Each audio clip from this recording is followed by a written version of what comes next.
मैं राकेश आर सिंह इस पेज के माध्यम से आपके समक्ष भारत के पॉलिटिकल, सोशल और इकोनॉमिक जो सिनेरियो है, जो सीन है, उससे जुड़े हुए जो रिसेंटली इशू हैं, उस पर उस इशू से जुड़े हुए, टॉपिक से जुड़े हुए कुछ बातों को मैं इस पेज के माध्यम से मैं अपना व्यू को, अपने अप्रोच को आपके समक्ष मैं रखने का प्रयास करूंगा। और इसी कड़ी में अभी रिसेंट में 2 टॉपिक इम्पोर्टेंट है।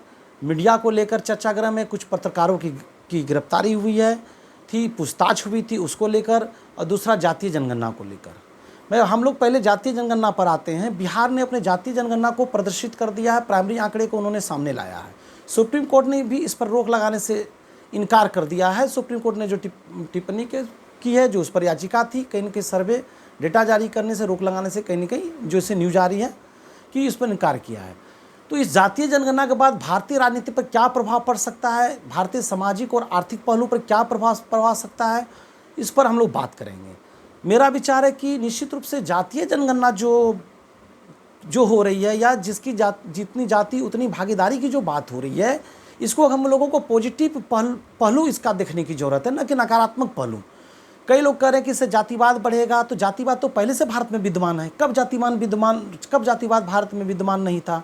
तो जातिवाद बढ़ेगा, इससे जातीय संघर्ष बढ़ेगा, तो या जातीय तनाव होगा, ऐसे तमाम आरोप लग रहे हैं। तो ये पहले से भारतीय समाज में जातिवाद है, जातीय भेदभाव मौजूद है पहले से भारतीय समाज में, और ये अतीत से है। तो ये ऐसा कुछ नहीं कि इससे कुछ ज़्यादा कुछ हो जाएगा। मुझे नहीं लगता कि इससे कुछ जातीय संघर्ष, जातीय तनाव बढ़ेगा, ऐसा मुझे नहीं लगता।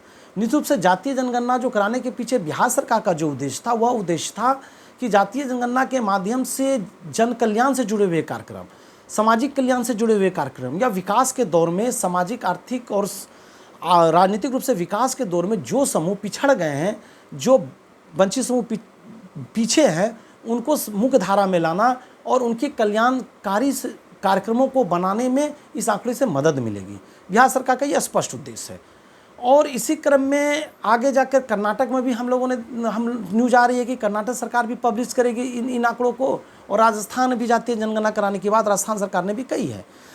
तो निश्चित रूप से यह जो आंकड़ा है, यह आंकड़ा जो भी सामने आएगा, कहीं न कहीं इससे कहीं पॉजिटिव अर्थों में देखे जाने की ज़रूरत है, और इससे कहीं न कहीं सकारात्मक एक पॉजिटिव असर भी पड़ेगा। हाँ, ये शंका है कि इससे जातीय तनाव, जातीय संघर्ष बढ़ सकते हैं, तो सरकार को इस पर कहीं न कहीं ध्यान रखना चाहिए कि इससे किसी प्रकार का जातीय डिस्क्रिमिनेशन, जातीय भेदभाव या जातीय दूरियां न बढ़ें और न बढ़ें, क्योंकि मकसद हम लोगों का जो है समावेशी विकास का, सोशल ग्रोथ का जो है, इंक्लूसिव डेवलपमेंट का जो हम लोगों का बात है, समावेशी विकास का, इंक्लूसिव डेवलपमेंट का जो भी बात है, ये तभी ये सक्सेस होगा, तभी ये सामने आएगा, जबकि सभी पिछड़े और वंचित तबकों की सामाजिक और शैक्षणिक दृष्टि से उनको मजबूतीकरण हो, उनका सशक्तिकरण हो, तभी होगा।